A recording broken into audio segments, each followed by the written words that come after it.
all agree that Allison has done a tremendous and outstanding job this year. So it's my pleasure, Allison, to present you with our outgoing gifts for you for your outstanding year of service. Thank you.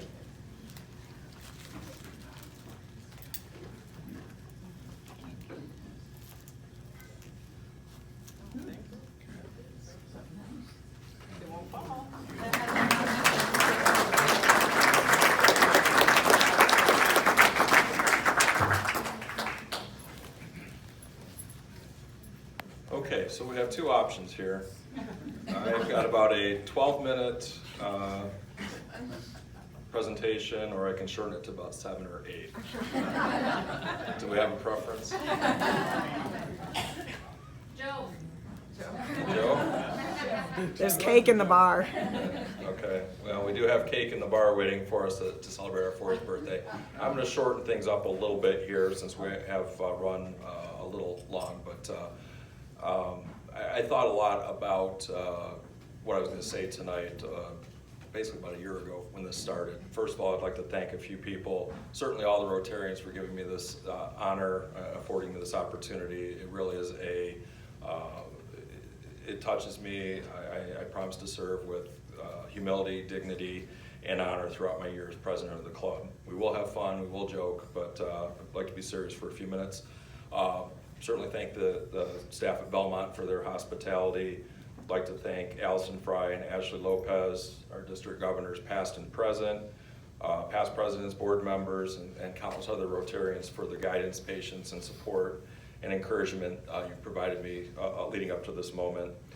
Probably most importantly, I'd like to thank my wife Maggie and my daughters Erin and Shannon for their support and understanding of the commitment and sacrifice required to serve on the board as well as be the president. And finally, I would like to thank the first and best teachers of the 4-way test that I've ever had, my parents, Paul and B. Bollin, who are here with us tonight.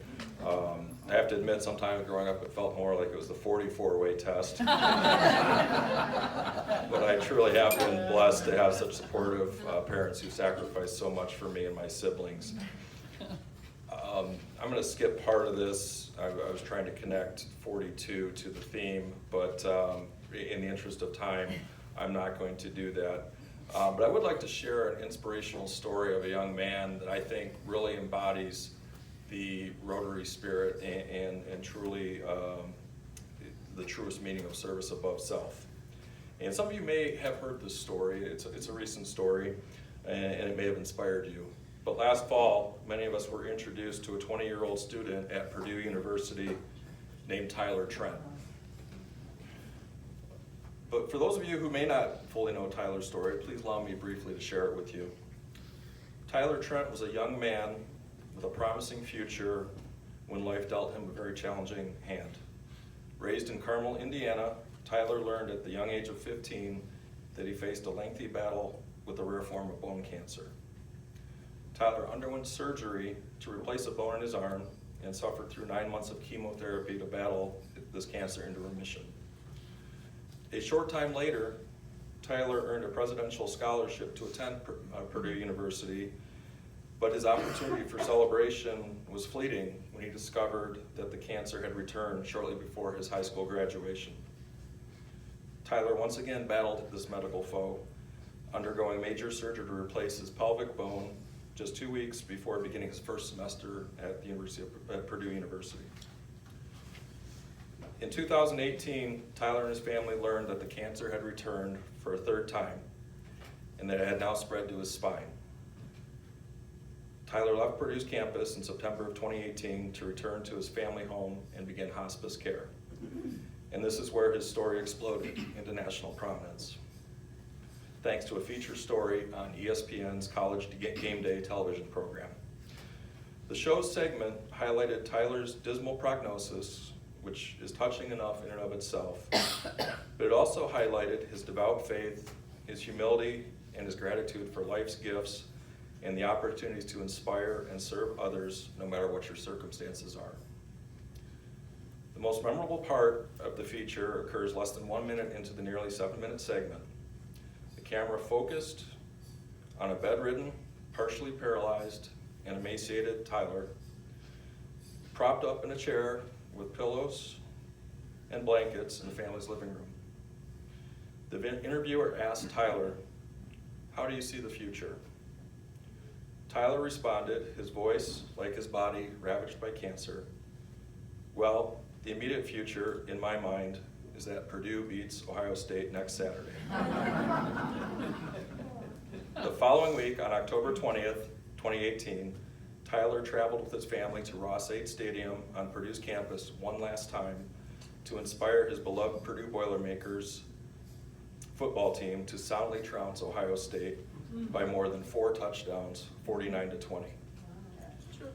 On that October day, I became a huge fan of this young man who inspired a 2-touchdown underdog to upset Urban Meyer and his number 2 ranked Ohio State Buckeyes. But my admiration for Tyler has only grown from that point in time. Driven by his faith in God and love of humanity, while cancer continued to aggressively attack his body, he worked fervently with his family to cement his legacy and together deliver the ultimate example of service above self. Instead of wallowing in self-pity and grieving for the inevitable conclusion of Tyler's journey. With the goal of raising $1 million for cancer research and for families battling cancer, he collaborated on an endeavor that ensures a never-ending legacy for Tyler Trent in the fight against cancer. On December 28, 2018, Tyler was able to see that legacy realized with the launch of his inspirational book, The Upset.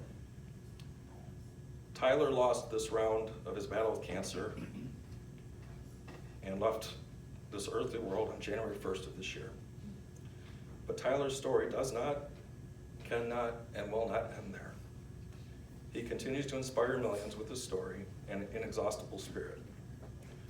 I have no doubt that Tyler's book will far surpass his fundraising goal of $1 million, and that Tyler will have an important hand to play in mankind's ultimate victory over cancer when it is completely eradicated sometime in the future.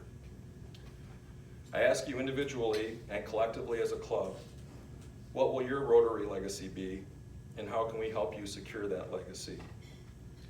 We already know that we have the best service club in Perrysburg, and perhaps in all of Northwest Ohio, and that we have a tremendous amount of resources and positive momentum to build upon. We also know that we have much more work to do to break down the barriers in our own community and around the world. But with every barrier we overcome, we will help to better connect our world. Thank you, and let's have a great Rotary year.